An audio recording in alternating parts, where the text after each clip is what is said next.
luego el tema de salud.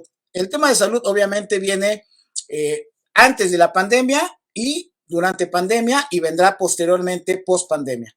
Antes de la pandemia dicen vamos a quitar el seguro popular, se avientan a crear el INSABI y el INSABI está en un limbo jurídico donde no ha bajado bien la parte operativa y ponía yo el ejemplo al inicio de este video, de este informe, el problema que tienen las instituciones, tanto el IMSS como el ISSSTE, porque jurídicamente ellos solamente están dotados de herramientas para brindar el servicio a sus derechohabiencia. Estamos hablando del Seguro Social de más o menos 70 millones de mexicanos y mexicanas y el ISSSTE andará por 20 o 30, me parece, ¿no? Entonces, el problema que se tiene es que a pesar de que se diga desde el gobierno que te tienen que atender operativamente, llegas y no te dan el servicio, ¿no? Como quisieras, en el sentido de que no te tienen por qué cobrar, te tendrían que no tener un proceso de discriminación, tendrías que tener todas las garantías. Sin embargo, ni en los institutos de salud, ni en los propios de la Secretaría de Salud, ni en el IMSS, ni en el ISSSTE, la mayoría de las mexicanas y mexicanos que estaban cubiertos con el Seguro Popular han podido tener esa consistencia de lo que se dice arriba con lo que se opera abajo, Pepe. Realidades que nosotros lo hemos podido palpar con mucha gente que conocemos y que la crítica es esa, ¿no? Sí, así es. Definitivamente me parece que en el tema de salud es otro de los grandes pendientes. Es una deuda pues bastante fuerte por todo lo que representa, ¿no? Todo lo que representa en cuestión de atención, incluso en el riesgo de perder vidas en esta transición.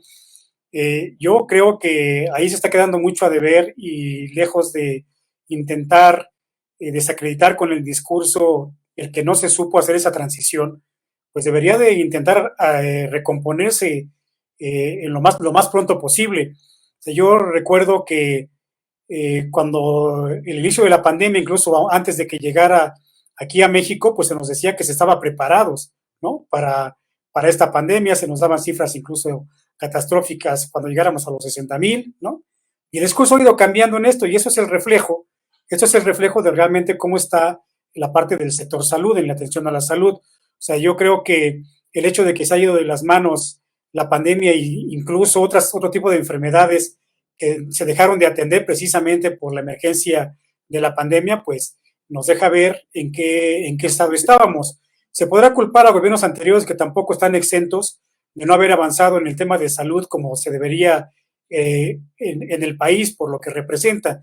Pero lo cierto es que al parecer no hubo un análisis muy concreto, no hubo por ahí un estudio verdaderamente fehaciente de cómo hacer esta transición de lo que comentábamos de este programa de salud anterior a lo que es el INSABI.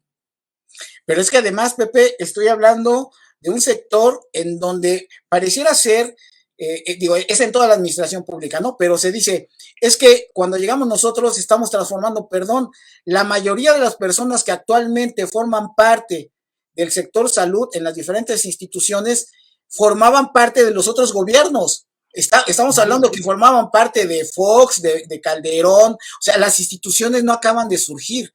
El propio López Gatell, él estuvo en la pandemia del 2000, cuando estuvo Calderón, ¿no? Es decir, tienen una trayectoria larga en el sector salud que no les tocaba tomar las decisiones, pero sí como técnicos, yo me gustaría que en algún momento López Gatell pudiera salir y decirnos, miren, yo aquí están los correos electrónicos que le mandé a mi jefe inmediato cuando se presentó la pandemia en aquel momento con Felipe Calderón, y esto era mi propuesta, ¿no?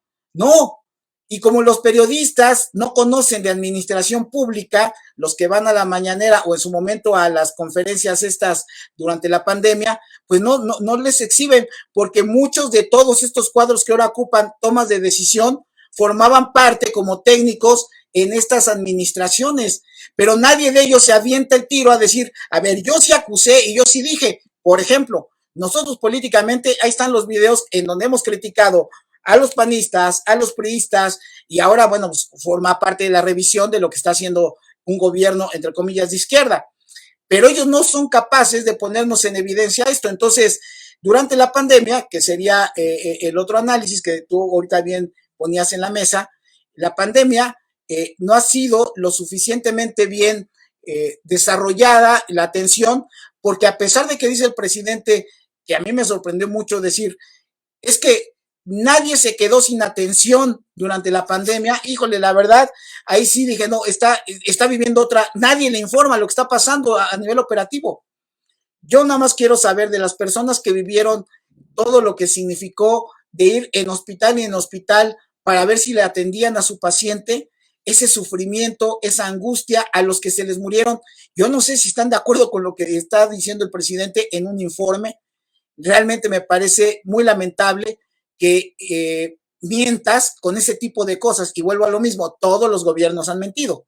Pero Pepe, Claro. no puedes tú aventarte una mentira de este tamaño cuando la evidencia mostró que lamentablemente muchos mexicanos y mexicanas no tuvieron la atención que se necesitaba para salvarle la vida. Sí, definitivamente, digo, en los hechos, que es prácticamente la retórica en su discurso del informe, es donde decía él, hablaba de hechos, no palabras, ¿no? Y en los hechos la verdad es que las cosas pues son muy diferentes. Yo creo que sí se han conjugado bastantes elementos para que esto no funcione, pero eso pues lógicamente no le resta responsabilidad al gobierno actual.